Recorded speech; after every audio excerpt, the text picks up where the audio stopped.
Takot pa rin, De La Hoya binanat si Mayweather at may malaking problema sa laban ni Casimero.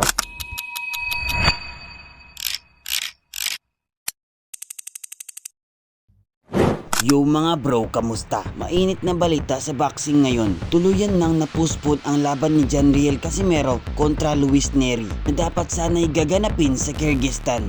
Dahil sa tension sa Middle East, napilitan itong ipagliban. Ngayon, may suggestion ang fans, gawin na lang sa Cebu, sa bagong SMC Side Cebu Arena na sinasabing mas malaki pa sa MOA Arena. Solid to dahil masusuportahan ng Pinoy crowd si Casimero live at magiging mas safe pa ang venue. Pero ito ang twist. Ayon sa insiders, malabo raw pumayag si Nery na lumaban sa Pilipinas. Mas possible pa raw na sa Mexico gawin ang laban.